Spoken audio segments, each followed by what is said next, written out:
Ça fait 6 mois que je dois faire cette vidéo. Aujourd'hui, c'est la dernière vidéo de la chaîne Au Taquet. No, God, please, no, no! Je vais t'expliquer dans cette vidéo pourquoi j'arrête définitivement cette activité Au Taquet, comment j'en suis arrivé là, qu'est-ce qui va se passer pour la suite, comment accéder aux formations que j'ai proposées ces dernières années. Alors, c'est une vidéo très spéciale. C'est une vidéo que j'ai préparée, j'ai mis du temps, ça fait 6 mois que je dois la faire, 6 mois que je me dis c'est pas le bon moment, 6 mois que je me dis je sais pas comment je vais l'aborder, 6 mois que je me dis est-ce que tu es vraiment sûr de ça? Et donc j'ai fait un petit plan, donc si je regarde sous la caméra juste ici, c'est parce que voilà, il y a un petit plan de vidéo, j'ai pas envie de partir dans tous les sens et j'essaie d'être court et précis et d'avoir un message cohérent pour toutes les personnes qui aujourd'hui ont suivi Au Taquet depuis, que ce soit depuis le commencement, que ce soit depuis ces dernières années où on a fait du développement personnel ou les dernières années où on a fait du business en ligne, ou même qui m'ont découvert juste sur une vidéo il y a quelques jours. Je vais tout expliquer, comment j'ai évolué pendant ces 12 dernières années dans l'entrepreneuriat en ligne et à peu près 10 ans avec Au Taquet.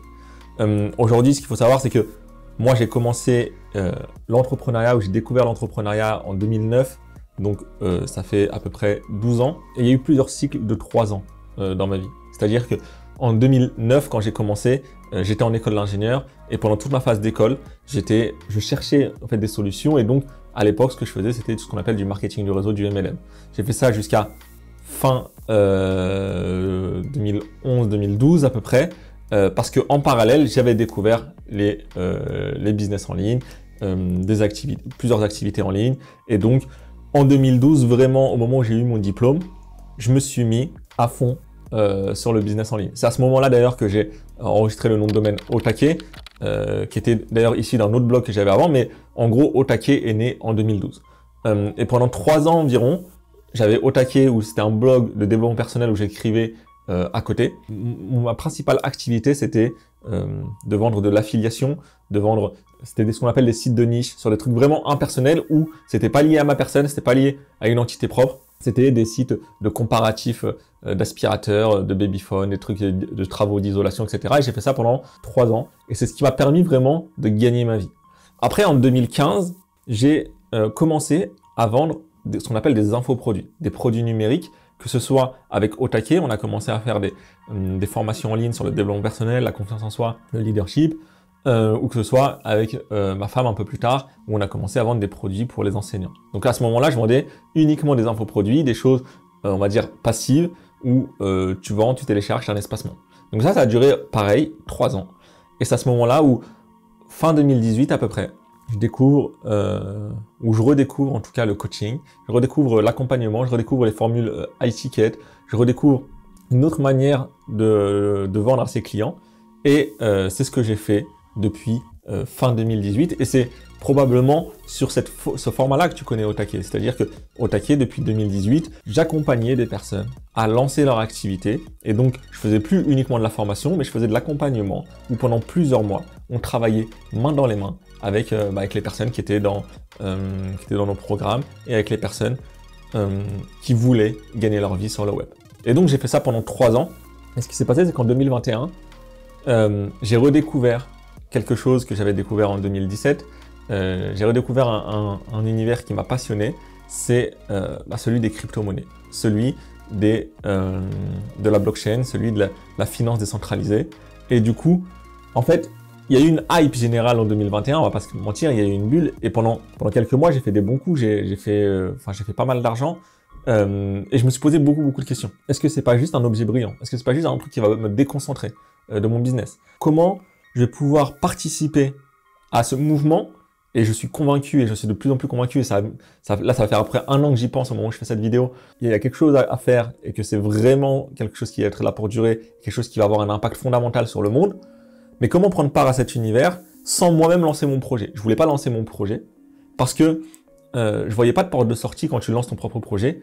Tout comme Au Taquet aujourd'hui, si j'arrête de faire des vidéos, je fais de mal à personne. Les vidéos sont là, sont disponibles. Ceux qui veulent les regarder gratuitement, les regardent. Mes clients qui m'ont payé, je suis allé au bout de la mission, je suis allé de ce pourquoi ils m'avaient payé. Et donc, aujourd'hui, je fais de mal à personne en coupant Au Taquet. Par contre, quand tu lances un projet crypto, tu as des investisseurs, tu as des gens qui ont mis de leur argent. Et si au bout de 1 an, 2 ans, 3 ans, tu n'as plus envie de développer ce projet, eh ben, tu fais perdre de l'argent à beaucoup de gens. Et c'est pas du tout ce que je voulais faire. Et du coup, j'y réfléchis, pas mal de choses, etc.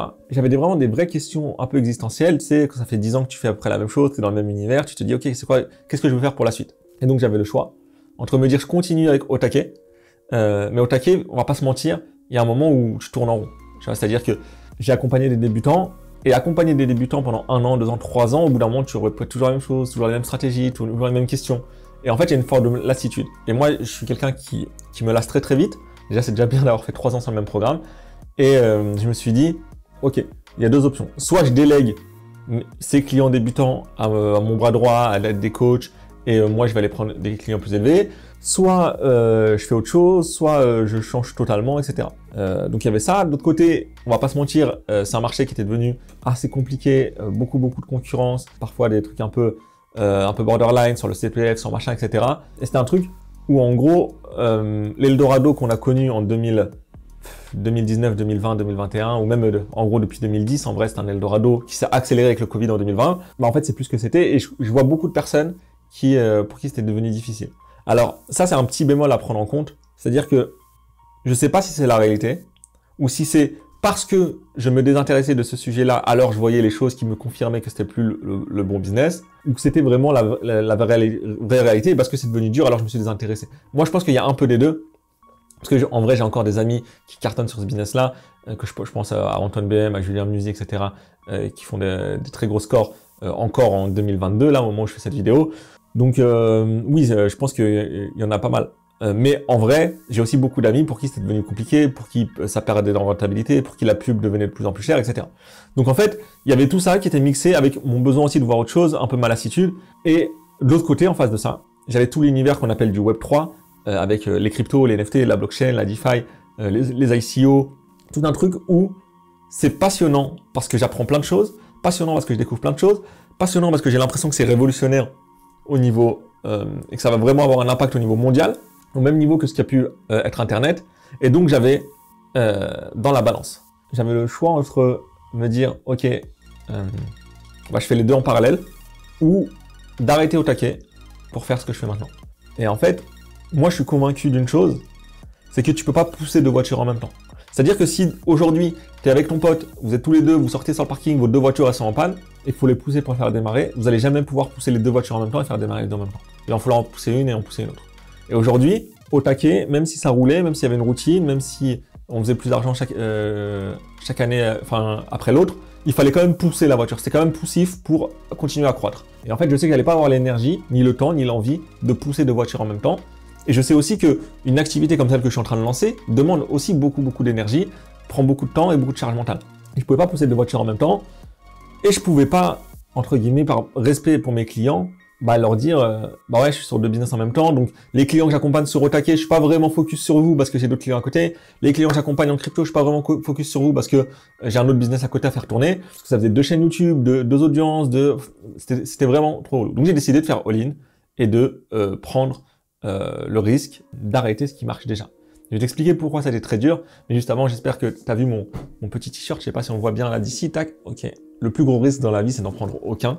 Moi, c'est un truc qui me drive, qui me marque, et aujourd'hui, j'ai décidé de prendre le risque d'arrêter quelque chose qui marchait déjà, et je vais te dire pourquoi ça a été dur. Pourquoi ça a été très dur, et quand je dis dur, ça a été vraiment, pour moi, une des décisions les plus difficiles de ma vie. Parce que, premièrement, tu as tout ce qui est des coûts irrécupérables. C'est-à-dire que j'ai investi beaucoup de choses dans Otake. J'ai investi du temps, j'ai investi de l'argent, j'ai investi de l'énergie. Et on a créé des dizaines d'articles de blog, des centaines de vidéos. Je ne sais pas combien il y en a sur la chaîne YouTube, mais on a tourné plus de 600 ou 700 vidéos. Il y en a qu'on a supprimé, il y en a qui étaient uniquement dédiés à nos clients, etc. Mais bref, on a fait plus de 600 ou 700 vidéos sur Otake. On a fait des formations, on a fait des programmes, on a acheté du matériel, on a acheté tu vois ce que je veux dire, on a investi beaucoup de temps et d'argent. Quand je dis on, il n'y a pas que moi, il y a aussi mon équipe qui a contribué à créer ça, et sans qui, franchement, j'aurais pas fait tout ce que j'ai fait. Donc, il y avait ce truc-là de se dire, ok, est-ce que je prends tout ça et je le mets à la poubelle? Et en fait, à un moment, je suis tombé sur une phrase qui disait, et si tout ce que j'avais fait, tout ce que j'avais créé, tout ce que j'avais construit jusqu'à maintenant, n'était qu'un entraînement et un échauffement et une préparation pour l'opportunité suivante qui serait 10 fois plus grande. Et ça, c'est vraiment une phrase qui m'a beaucoup aidé dans ce moment-là. Et je suis tombé vraiment au moment où je me posais toutes ces questions. Et je me dis peut-être que au taquet, c'était que l'entraînement. Et donc, j'ai décidé vraiment de couper au taquet. J'aurais pu rebrander au taquet, dire bon, bah, on fait un nouveau pivot. Au début, on a fait du développement personnel. Après, on a fait du business. Là, on va faire du business en Web3. C'était cohérent et ça marchait, tu vois. Mais en fait, j'ai voulu vraiment me dire, ok, c'est une page qui se tourne. Ça fait 10 ans. On a fait ce qu'on avait à faire, on a pris ce qu'on avait à apprendre et j'ai voulu tourner cette page.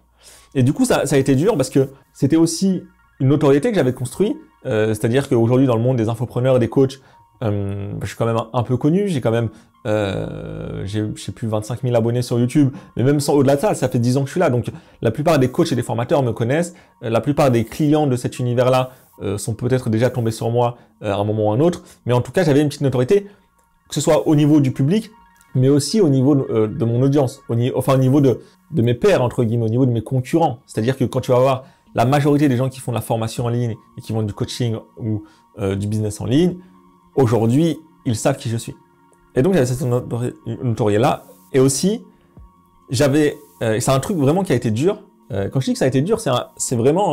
Enfin, j'en ai pleuré, tu vois, le jour où j'ai décidé que j'arrêtais au taquet vraiment, je l'ai vécu un peu comme une rupture amoureuse, comme un deuil. Et pendant 24-48 heures, j'étais vraiment pas bien. Et du coup, à ce moment-là, j'en ai parlé avec mes amis entrepreneurs, etc. J'en ai reparlé pendant un mastermind. Ça a été très dur à ce moment-là, mais ça a été le moyen d'extérioriser et d'acter. Et un des points les plus durs, c'est que au taquet, en vrai, au-delà d'être un business, au-delà d'être une marque, au-delà d'être tout ça, c'était mon identité. C'est-à-dire que pour la plupart des gens de cet univers, de cette sphère, quand ils parlaient de moi, ils disaient pas Amin Lams, tu vois, ils disaient Amin au taquet. Et je le sais, et à chaque fois, enfin voilà, c'est quelque chose qui revenait. Et donc pour beaucoup de personnes, au taquet c'était Amin et Amin c'était au taquet. Et du coup, quand tu décides de te séparer de cette partie-là, bah en vrai, la question c'est qui je suis. Qui je suis. Et en fait, ce qui fait peur, c'est de se dire je redeviens personne. Je redeviens personne. C'est-à-dire que je repars sur un compte Twitter qui a 0 abonnés, je repars sur un site qui est pas connu, je repars sur un site qui a pas de trafic, je repars sur une marque qui n'existe pas, je repars sur plein de choses et je repars en fait sur une identité que personne ne connaît. Et vraiment, c'est quelque chose, je sais pas comment te l'expliquer, mais c'est vraiment quelque chose qui m'a touché au plus grand point. Et c'est vraiment quelque chose qui pour moi a mis du temps à le digérer. C'est pour ça que j'ai mis la décision, je te le dis, je l'ai pris en décembre. J'ai pas osé l'expliquer clairement, j'ai pas osé l'afficher clairement et donc c'est pour ça que j'ai dit tiens, je vais arrêter mon programme au Taquet Business Academy. Donc dans un premier temps, j'ai juste arrêté mon programme au Taquet Business Academy en me disant je vais terminer avec mes clients actuels, ça va me laisser le temps de voir un peu comment ça se passe et on verra. Aujourd'hui, la décision est prise, j'arrête au taquet. Il n'y aura plus de vidéos sur cette chaîne ou peut-être de manière très ponctuelle si j'ai un truc à partager. Mais en tout cas, l'immense majorité va se faire sur mon autre chaîne. Je n'ai plus de clients, j'ai plus d'équipe sur au taquet, je n'ai plus rien sur au taquet. La société continue d'exister parce qu'en fait j'ai des petits trucs qui tombent à droite, à gauche, en affiliation, etc. Je vais peut-être faire des missions de consulting de temps en temps, de manière très ponctuelle pour un ou deux clients ou des trucs comme ça. Mais c'est au taquet en tant que communauté, en tant que chaîne YouTube, en tant que tout ça, c'est fini. C'est pour ça que mon Instagram a été renommé en Amin Lams et plus en Amin au taquet, etc., etc. Maintenant, je te dis, je fais all-in sur la crypto et une question que tu peux te poser, c'est de se dire, ok, tu as pris cette décision au mois de décembre où le Bitcoin il était à 60 000 $. Aujourd'hui, le Bitcoin il est à 20 000. Après moins 70%, est-ce que c'est toujours pertinent? La vérité, c'est que c'est une question que je m'étais posée très vite. Parce que je me suis dit, ok, est-ce que je suis là juste pour surfer une vague et prendre une opportunité pendant 6 mois? Ou est-ce que je suis là pour surfer cette vague-là, plus ou moins à la fin de la vague, construire quelque chose dans le creux de la vague et être là pour la vague d'après? Et aujourd'hui, je te l'ai déjà dit plusieurs fois sur le cycle des saisons, je pense que c'est en hiver qu'on construit les meilleures opportunités, c'est en hiver que se réfléchissent les meilleures opportunités. Et aujourd'hui, le but, c'est de profiter de cette phase où peut-être il y aura moins de projets, peut-être il y aura moins d'euphorie, peut-être qu'il y a une phase qui va durer peut-être 1 an, 2 ans, qui va être un peu compliquée pour les cryptos, pour apprendre, pour construire, pour devenir incontournable, pour accumuler et pour prendre de l'avance, parce que au prochain départ, quand les barrières vont s'ouvrir, quand le feu va passer au vert, c'est pas à ce moment-là que tu dois mettre de l'essence, c'est pas à ce moment-là que tu dois décider où sont les clés de ta voiture, etc. À ce moment-là, il faut être prêt, le pied sur l'accélérateur, il faut être prêt à envoyer. Et aujourd'hui, nous, on travaille sur ça. Par exemple, si tu vas sur Google et que tu cherches advisor NFT, advisor crypto, etc., on commence à être très bien placé. Bien sûr qu'il n'y a pas beaucoup de volume. Au prochain cycle, on sera là et on sera prêt. Et là, pendant ce cycle-là, on prend les quelques clients qui passent. Quand je dis on, c'est parce que je suis avec un associé. On prend les quelques clients qui passent, on construit, on apprend, on se forme, on fait du réseau, on reconstruit une marque, on reconstruit quelque chose d'incontournable et on sera là pour la prochaine fois, il faudra compter avec nous. Et déjà aujourd'hui, on commence déjà à avoir un petit réseau très très sympa dans cet univers-là.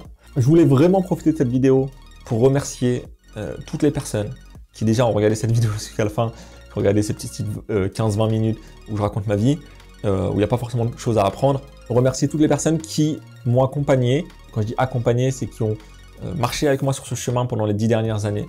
Que ce soit les personnes à qui j'ai demandé des conseils tout au début, les personnes avec qui je suis parti en stage, les personnes qui m'ont aidé à gagner mes premiers milliers d'euros, mes premiers formateurs, mes premiers mentors, qui m'ont beaucoup aidé et ils savent de qui je parle. Que ce soit les personnes plus récentes, mon équipe, que ce soit les collègues plus récents avec qui on discuté, les gens dans les masterminds que j'ai fait, tu vois des trophées derrière en 2019, en 2020, que ce soit mes clients, que ce soit mes concurrents, franchement, Otake, ça a été une aventure folle, ça a été une aventure dingue.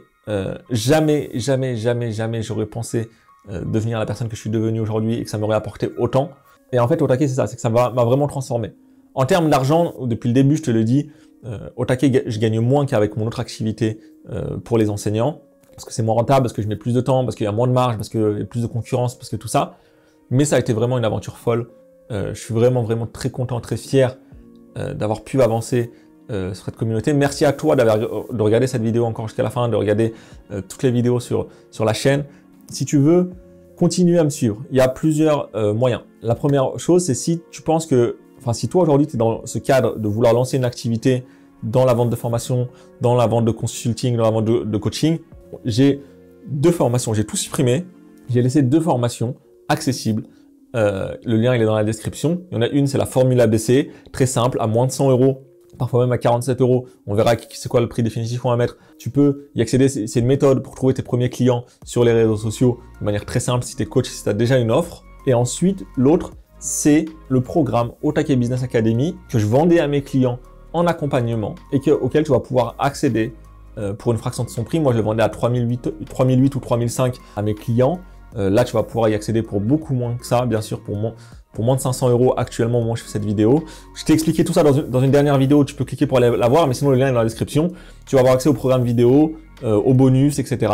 si c'est ce que tu as envie de faire.